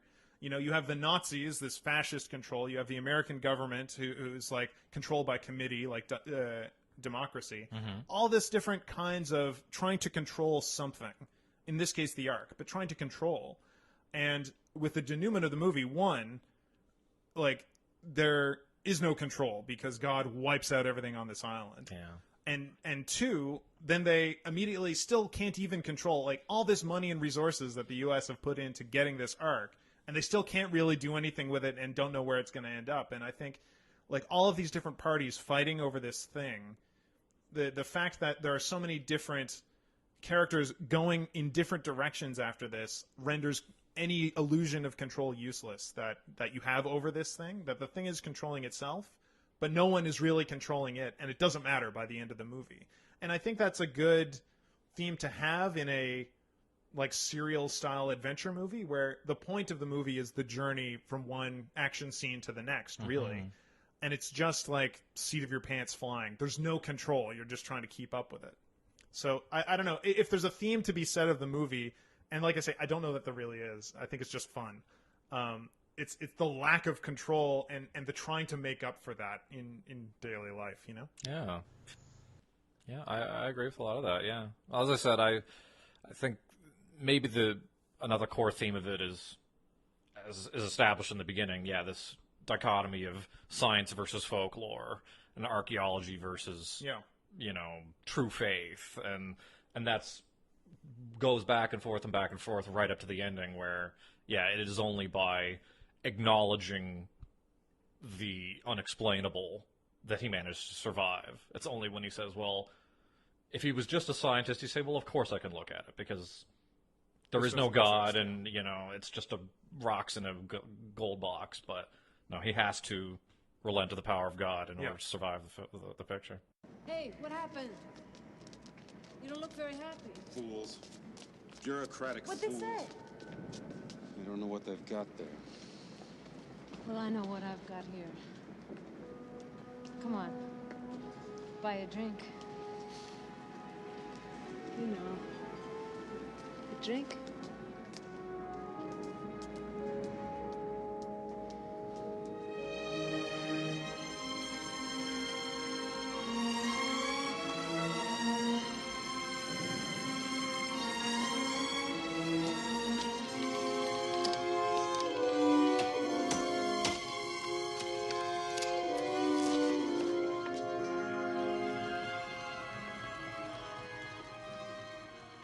So yeah, that is Raiders of the Lost Ark. Let's jump into our.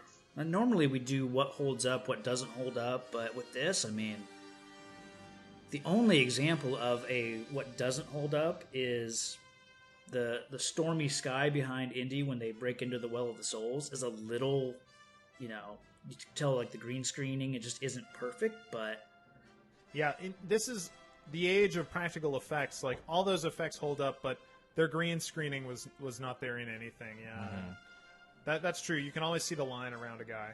Yeah, but I mean that's maybe the Jeep going over the cliff in the truck fight. Yeah. But I mean I can overlook those pretty easily, Yeah, it didn't. The only one that ever, and it happens to be every time I watch it, even when I was a kid watching it on like crappy basic cable, when the Sherpas come in with the Gestapo agent, one of them is clearly a white actor with this really awful prosthetic to give him, you know, like kind of narrow Asiatic eyes. Kind of yellow face. Yeah.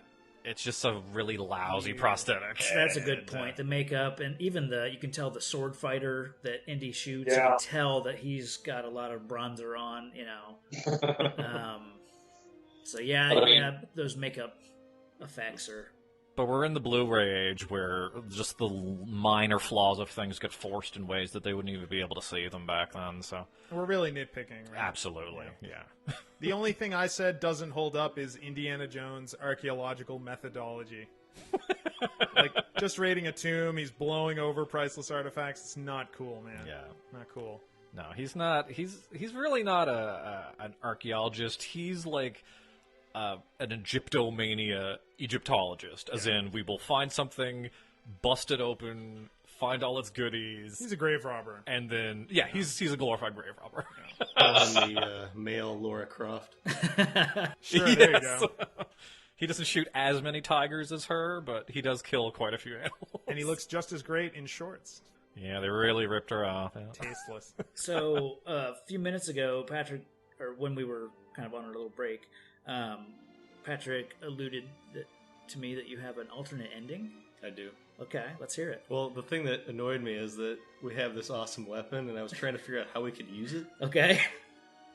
Against the Reich? We'll use the power of human curiosity, ring Hitler's doorbell, put the crate there, and say, "Do not open." And then, he's going to want to open it. Sure. I mean, whatever that is in German, we'll write it on there, too. Yeah. And then, bam, World War II's over, and you're welcome. Good call. Weaponized curiosity. I like it. That is the flaming bag of shit of all flaming bags of shit. I love it. Control is human curiosity. You know what's going to happen. And of course, Hitler's hubris. Obviously, he wouldn't want to open it himself. Ooh, who is giving me presents? I must open this. Free candy. Yeah. Ooh, candy. It's not even my birthday. Perhaps I should institute an extra birthday for me. For I am the fair. Very good German accent. Thank you, yes. Practice, yeah. But yeah, that was the only way I could figure out how we could actually use it. Yeah, okay. Pretty good idea. With the stupidity behind it. For sure. Sure, yeah, why not? Well, during a break, me and Andrew were just talking about how in this period Spielberg is just in his prime. He's making the most Spielberg movies there are. They're just so fantastic and adventurous and fun. So damn fun. And he said the only one he hasn't seen from that period is the movie 1941, which most people don't even remember. And it's not good. and I was saying the reason why is because he makes movies that are funny, but he's not a comedy director. He doesn't have that cynicism or that irony that you need to do just pure comedy. His stuff is too hopeful and too straightforward, and so that's why 1941 doesn't work. Yeah. Also, Dan Aykroyd ain't very funny. Oh, cold, dude. Hey, I'm Canadian. I have the right to shit on Dan make Aykroyd. fun of Dan Aykroyd. It's our national pastime. I think he's in 1941. I might be remembering it wrong. Oh, he is. All right. We all want to jump into our pros and cons? Sure, yeah. Are we talking about the heroic and villainous, or did that come after this? Yeah, thanks for... I'm just looking at the order of my notes, but we could do it after. It's up to you guys. I totally forgot about that, so thanks for keeping me on track. Normally we do heroic, most villainous. This one should be pretty easy. Yeah. So... Well, I'll just get mine out of the way because everyone's going to know that the most heroic part was the children jumping in front of Indiana Jones. Well done. I got to stick with it. Yeah. Fair enough, yeah. Better than United States Marines. That's right. Okay, I'm done. All right. Brave little kids. Andrew, you had an interesting point on who you think is the most heroic person. So, the most heroic person in this movie is Marion, by far. And I will explain why. She saves Indy almost every time he shows up. She saves him in the bar from Sherpa that's trying to kill him. She saves him twice during the plane fight, both by warning him that a guy is coming and also by using the machine gun of the Flying Wing to blow up an entire truckload of Nazis, possibly beating Indiana Jones's score for killing Nazis. Perhaps, yeah. And she did that just a scene after Indy proved that he's actually more interested in the Ark than she is. and just putting it up against Indiana Jones's score, Indy in this movie I think has 4 chances to save Marion and beefs almost all of them. He shows up in the bar to save her from being tortured. To his credit, he does distract them long enough to put himself in mortal danger she has to rescue him from. So he does save her from that one. So that's fine. In Cairo, he loses her in the basket things and thinks she's dead.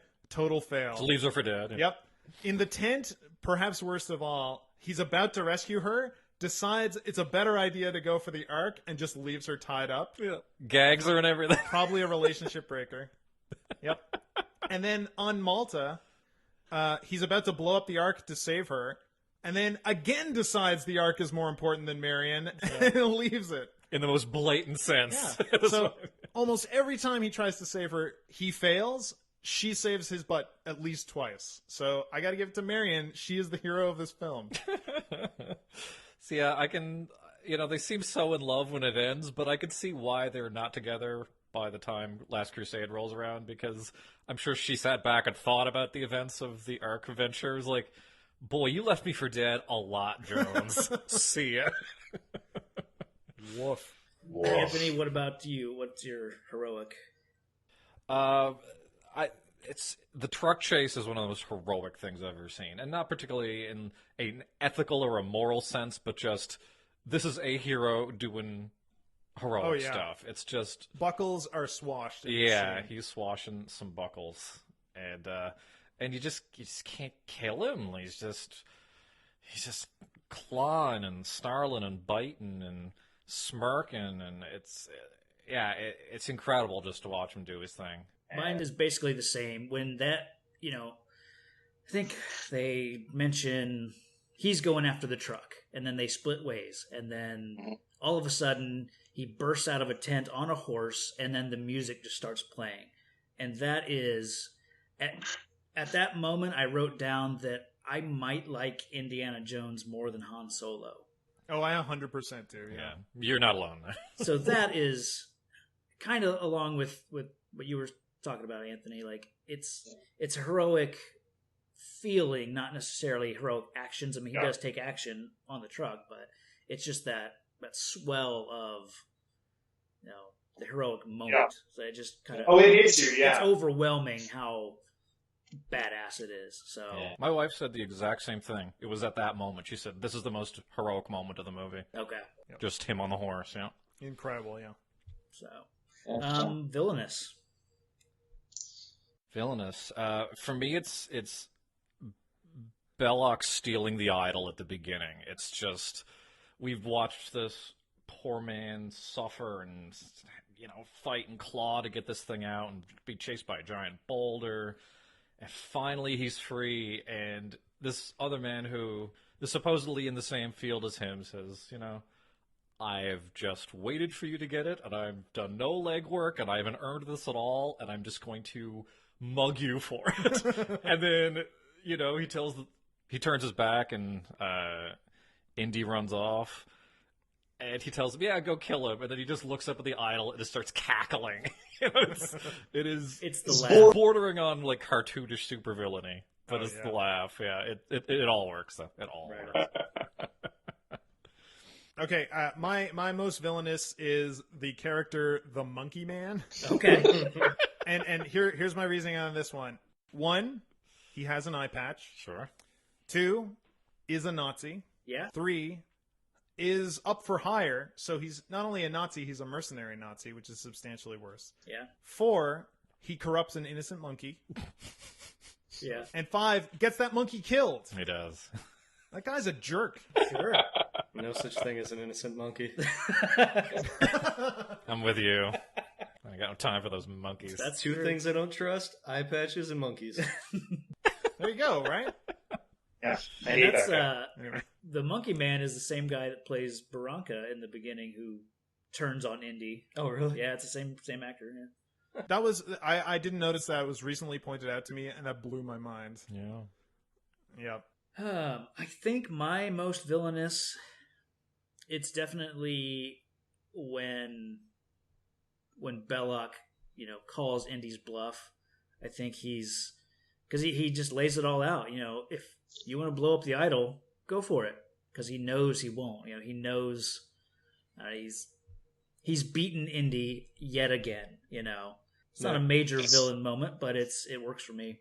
Yeah, it's such a triumph of antagonism. He's beaten the hero, and at that point, Indy is just a captive through the rest of the movie. So, yeah.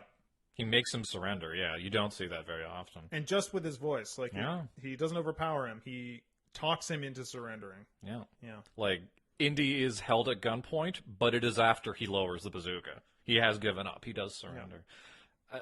And as I said earlier, you can make a case that maybe the most ethically questionable act in the whole picture is Indy not choosing to destroy it. If at this point, if he has even a glimmer of a thought that this is a legitimate divine object, he's handing it over to the Fuhrer. He should know better, but would rather see it eventually in a museum when the world is conquered, I suppose, than just destroy it here and now. So, I don't know, Jones. You got some explaining to do. Questionable. Now, I know everyone's going to think mine's Salah sending his children to protect Indy, but I'm going to go off beat here. My favorite part was when Belloc was closing Indy up in the pit of despair. Yeah. The line that he has is so villain. It's like, you're going to become a permanent fixture of this exhibit or something. And maybe in 1,000 years you'll be worth something. Oh, that's harsh. And then it's just closed. Archaeology burn. Yeah. Yeah. Oh, man. Oh, yeah. The most ironic way to kill an archaeologist, for sure. No, that's good. I love that part. Yeah. My wife said the same thing. She said, that's cold, man. She's like, because that's a death sentence. I'm like, oh, yeah, that is a death sentence. Best case scenario, they die of dehydration. But they're probably going to be eaten alive by snakes. Yeah, in 1,000 years, Belloc's descendants are going to be digging him up. Just dig him up and then pee on his bones or Right. something. Oh. Ironically, they're saved by snakes. Yeah. Because they wouldn't have known that there was an antechamber. That's true. Yeah. Yeah, you think Indy could show some appreciation, but no. Right, yeah. Get a 6 Pretty snake good tattoo. Yeah. Get a 6 snake tattoo, yeah. And, it had the cameo by those 2 legless lizards with eyeballs and ear holes or whatever. They were really friendly. I really like those guys. They wouldn't sign my autographs, though. Oh, they did. Well, no hands. They didn't have hands. They were legless and handless. I just picture, you as a small child asking, so what was it like being in Indiana Jones's crotch? Yeah, that's what it was like. Yeah, I was a child. I was in love. You guys want to talk pros and cons? I think that's what we're ready for. Well, my pro, other than everything, is that this is a really great nailing of what it's trying to pastiche, which is the serials. And it's that for 2 reasons. And Star Wars gets this too, is that they are aping something they loved when they were kids, but they're also reinterpreting it through themselves and for a new age. They're making it something better or something newer, not just redoing the thing. And you see that now with people trying to do Spielberg pastiches and reinvent that. And the 2 that really spring to mind are Super 8, which is okay, but it kind of gets it wrong because it's just trying to make a Spielberg movie without really making it new or different in any way. And I feel that the movie kind of comes apart at the seams in certain places. It's still a fun movie. Yeah. But, of course, Stranger Things, which everybody's talking about now, not only nails this era's Spielberg, not this movie, but, E.T. and whatever, but updates it completely and makes it, something new with new ideas of how we interpret rounded characters and things like that. while paying homage to this kind of a film. And it's interesting that people are doing that, and that's what these guys did. It wasn't just that they made a serial and nobody'd seen serials for 60 years or whatever. It's that they made a better serial. Yeah. They built a better mousetrap with this movie, and that's the biggest pro on this one. Agreed. For pros, the score is absolutely outstanding. Oh, yeah. And I mean, movies don't really have scores anymore. They just sort of have atonal background music just to make things not seem so tense. Because if you watch a movie with no score, it's very unnerving. But it's there's so many movies, but this might be right up there where I wish instead of some director's commentary track, I could just have a dialogue-free track, and I could just listen to the score and watch the cinematography. And you could watch this movie end to end, and I bet you could understand the whole damn story with no dialogue. Yeah. Just watching what the people are doing, particular visual cues, opening the book and pointing at the ark, and a couple of things that get written down in places. It's all there. Yeah. And it just sounds like a symphony. It's glorious. Glorious, yeah.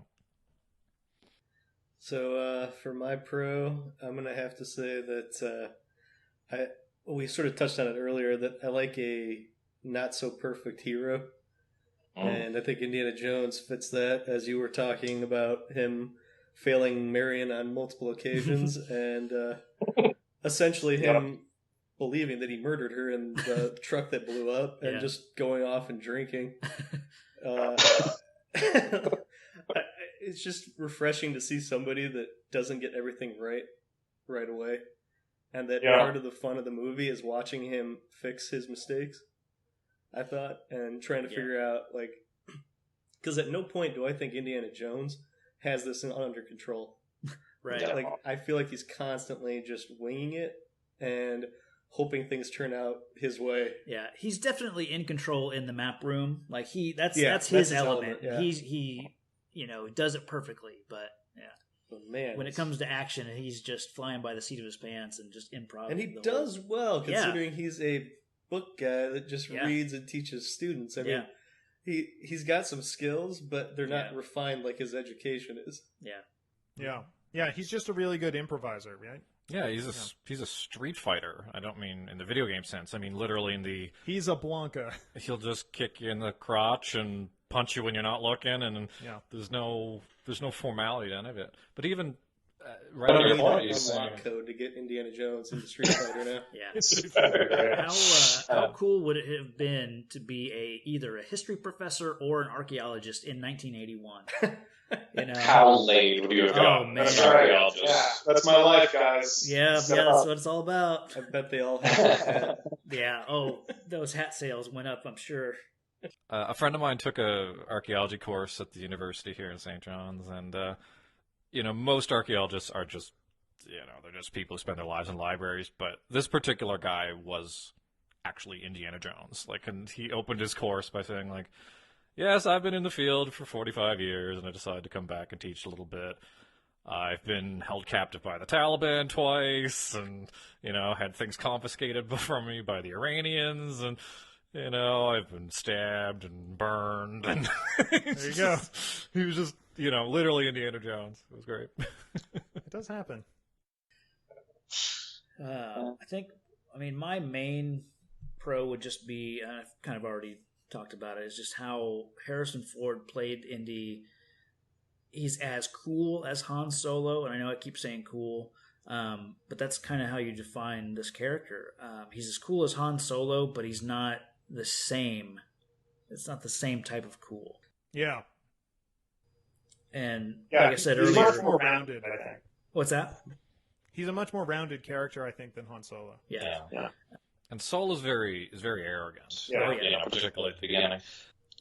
But it struck me that when you watch this movie, you don't really learn anything factual about Indy. You don't learn any of his backstory till part 3. You learn a lot about Ravenwood for some reason, but that guy never turns up. But at the same time, it's a testament to how good Ford is, as you were saying, because he tells you everything you need to know just with body language and with action and with just tone. He's so wise and he's so clever, and yet at the same time he's just kind of making it all up. And he's not a character of details. He's a character of approach. He's just sort of this perfect protagonist we can put in there that we can all relate to, but at the same time, he can do things and know things that we wouldn't. Excuse me. And yeah, it's interesting. Like you don't learn anything about him really, but you don't really mind. Yeah. Yeah, I think that does the pros though. Yeah, let's go around and hit some cons if we have any. We could basically file what I just said under cons, that, we don't really learn anything about Indy, and we learn a lot. There's a lot of dialogue spent talking about Professor Ravenwood, who, to the point where you really feel like he's going to turn up, and wasn't actually dead or something. But, it's just, and you don't need to learn anything about Indy, but I would just appreciate it a little more. I think, just talking a little bit more about him. But that, and as Andrew said, he should drown on that U-boat. That Periscope thing is rough, man. My only con for this movie isn't really of the movie, but of the reaction to it. Which is that this movie was so good that it really set the stage for the plot being the main character of these movies instead of the character. And I think the strength of Temple of Doom is that it doesn't do that, because when you get to Last Crusade, which also great, and Kingdom of the Crystal Skull, and every book and comic and video game that has ever been made about this character, the plot is Raiders of the Lost Ark. Indy is doing something, stops doing it, finds out about a MacGuffin, and then goes and gets that MacGuffin, and that is the adventure, and that's what it has to be. Mm-hmm. And that is the same thing that happens almost beat for beat in every other Indiana Jones story, and to its detriment, I think, because I think the character is interesting enough that he could hold up to a different story. And that's what we get in Temple of Doom. We get a different story that isn't beholden to this structure, but it's a little tonally off, and not a lot of people related to it. And so they immediately went right back to this for Last Crusade. Oh, yeah. And I love Last Crusade too, but it is almost a remake of Raiders Lost Ark. Exactly. And I really wish they'd allow a different kind of plot structure, a different kind of serial adventure story with this same character. I would love to see this character, because Harrison Ford has a really tight grip on who this guy is. Oh, yeah. And you can see him. You don't find out a lot of information about him throughout the series, but you see him change throughout the series and reflect all these different versions of himself. And I'd love to see that character. What was it like during the war for this character? Mm-hmm. What was it like when he was younger, in a less young Indiana Jones kind of way? Like you could do a lot with this character that they don't do. They just kind of keep going back to the same story, because Raiders is so great. They just want to keep making Raiders. Yeah. So that's my con. All right.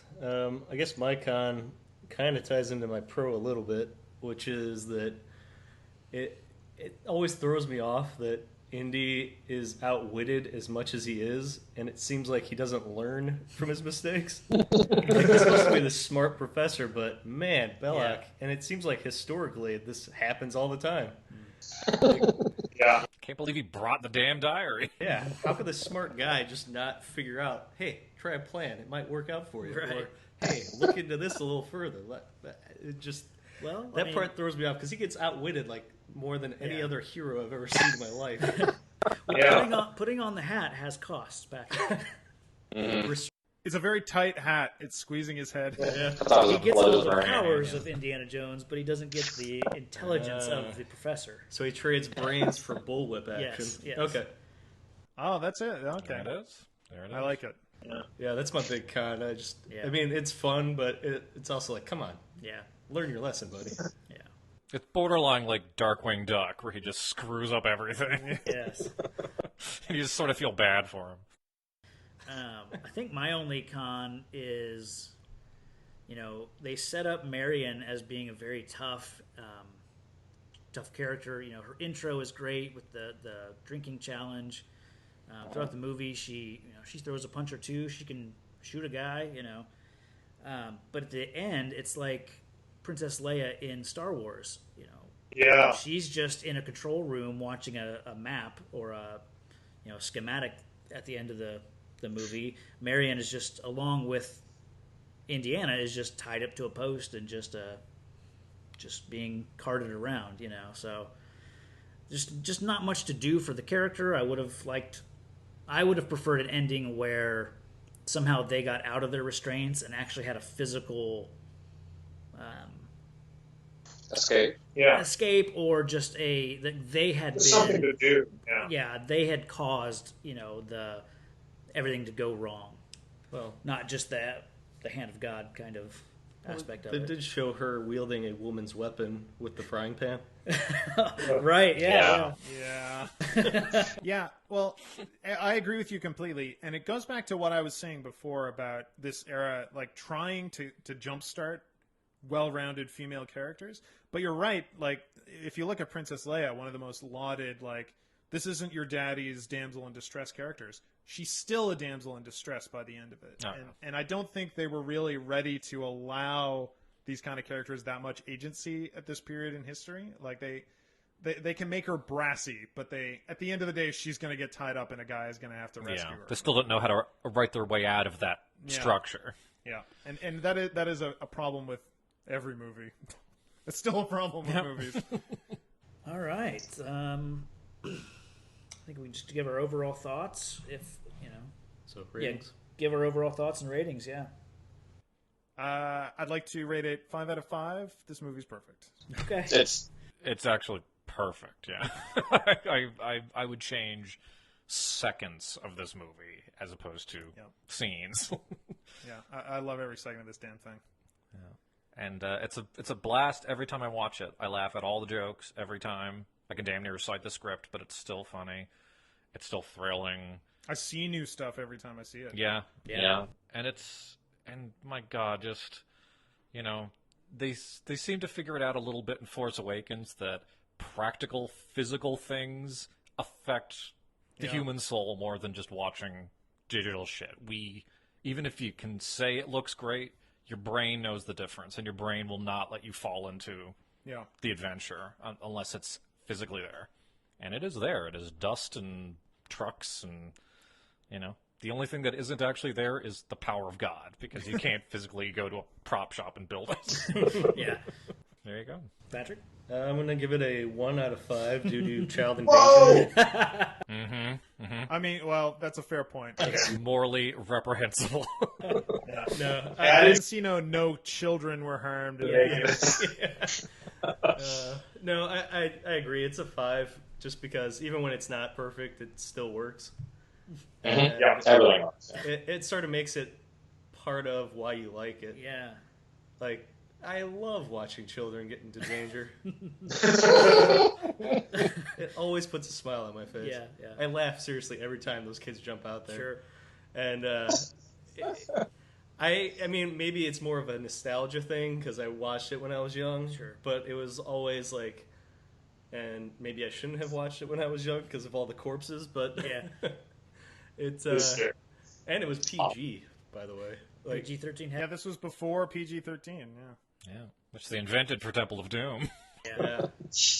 It threw me off because when I looked up the rating before I started watching it, I was like, "Oh, PG. Okay, maybe it's not as bad as I thought it was." Okay. And then when I right off the bat, I'm like, "Oh, it's as bad as I thought it was." There's a guy on fire who gets shot in the forehead in this movie. Yeah. PG was a very different animal in the early '80s. Yeah. But I mean, it's always going to be like my favorite action flick. Yeah. And action adventure movie. It's just, you got a lot of everything in it, and not a whole lot of hokey love story that usually you get bogged down with. Yeah. I mean, there's a bit of it, but it's well done. Yeah, it's well done. It's genuine and original. It doesn't seem like a love story in any other movie. Well, and just the simple scene with them on the boat. He's exhausted, and one kiss, and he just falls asleep. He is so tired at that point. Just I don't know. And unlike Sean Connery, he doesn't manhandle women and take them for his own pleasure. Which I guess is something they cut out. I don't know if they filmed it, but there was supposed to be when Marcus shows up to the house to tell him, hey, it's a go. You're all green lit. Yeah. Apparently, there was supposed to be the reason he's in a robe and like an undershirt was there was a lady in the bedroom. Oh, is it the I Love You Eyes lady?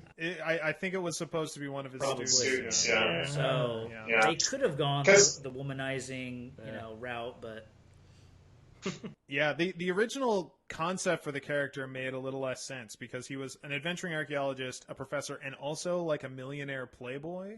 Yeah, and that I don't get that part, and obviously they didn't either because they cut it. But I think this is a last kind of vestige of that he's got the robe on, and there was supposed to be a girl in there, but yeah, I'm glad they cut that one. Eek. Yeah, that's a good call. Well, I'm with you guys. I mean, 5 out of 5. Just everything, all the perfect elements are here. The direction, the acting, the production level, the music. It makes a perfectly watchable movie. You could turn it on, I think, pretty much for all ages.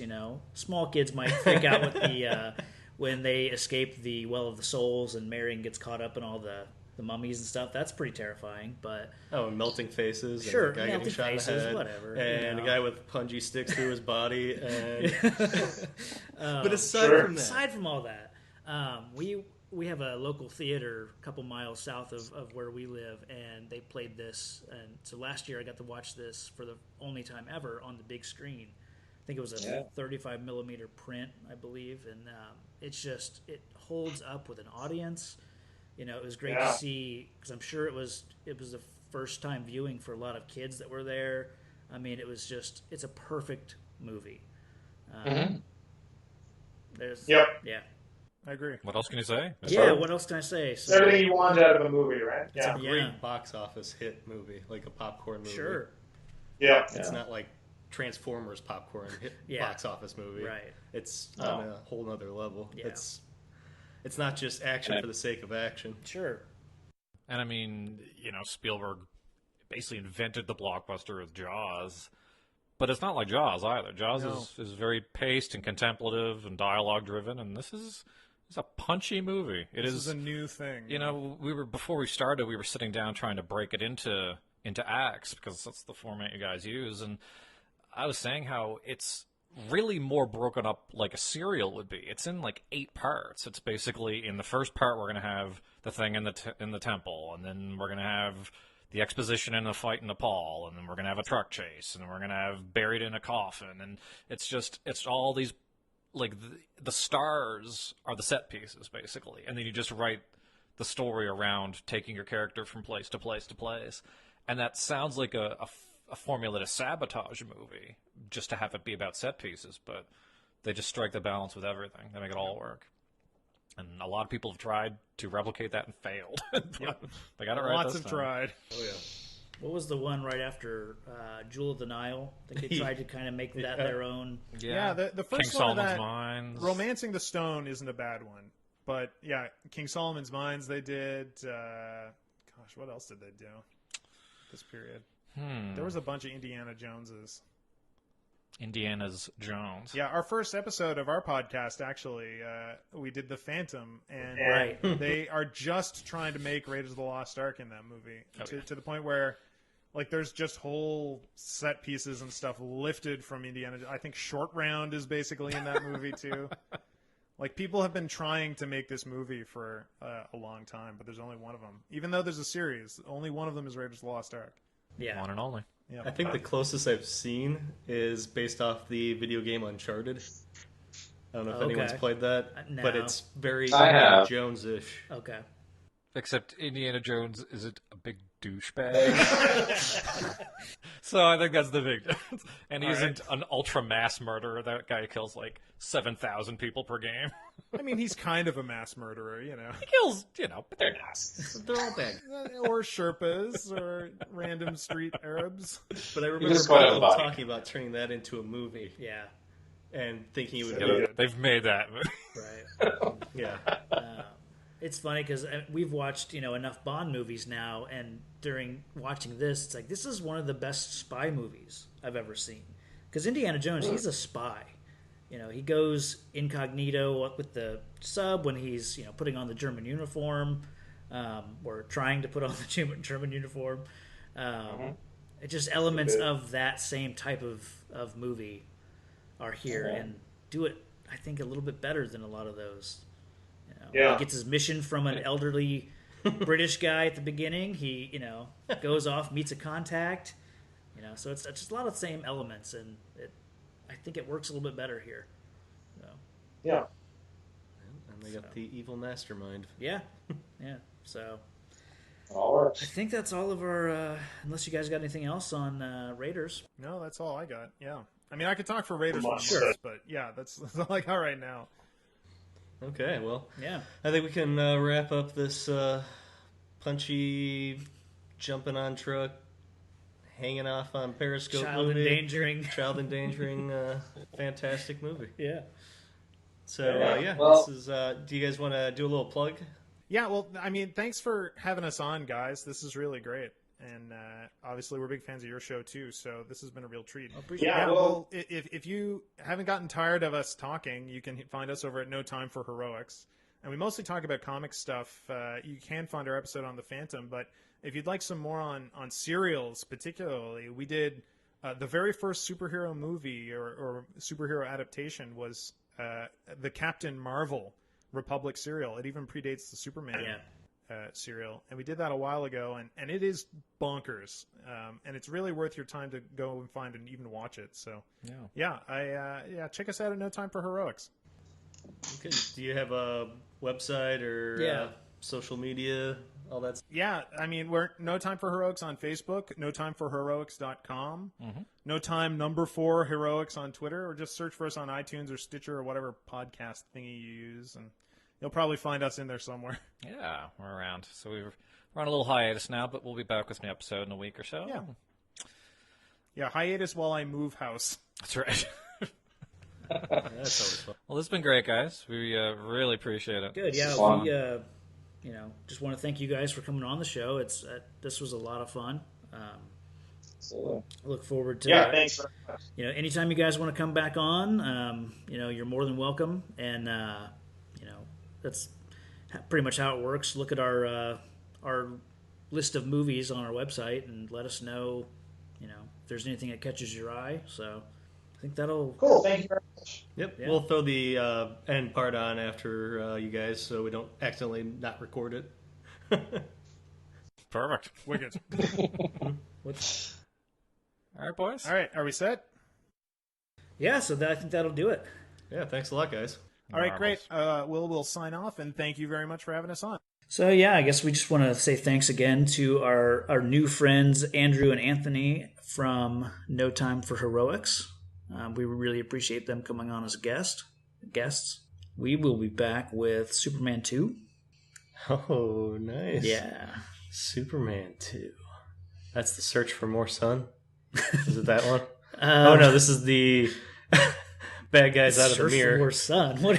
The sun. The guy that has nuclear power. Oh, that's Superman 4. Yeah, that's Quest for Peace. The second one's the glass people coming out of the mirror. Yeah. The return of Zod and Non and Ursa. So we will be back with that. Until then, you can hit us up at.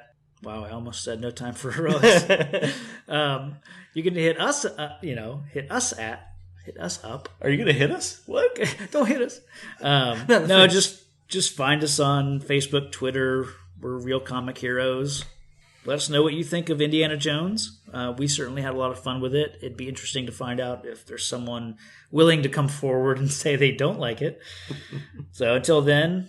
Yep. We'll see you again for another adventure with Real Comic Heroes Podcast.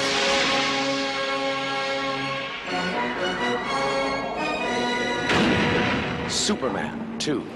The adventure continues with the 3 villains from Krypton. Each one with the same powers as Superman. Each one dedicated to violence against mankind. Think of it. 3 supervillains. Or 4 if you count him twice. The adventure continues in Paris with Lois Lane.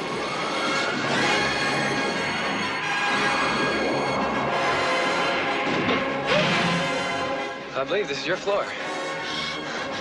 And the romance continues. The adventure continues in Washington.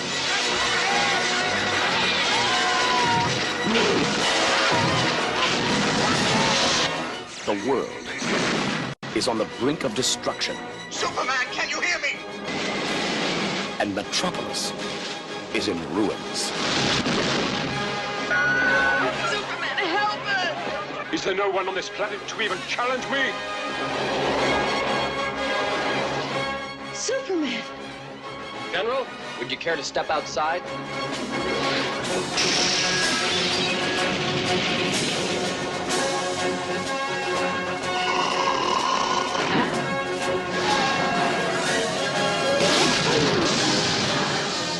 Revenge. Revenge! Revenge! Now we're cooking, huh?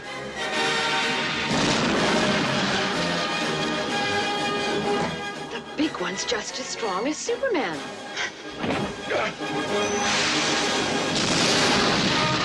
If you've only seen the first part, you haven't seen the best part. The adventure continues in Superman 2.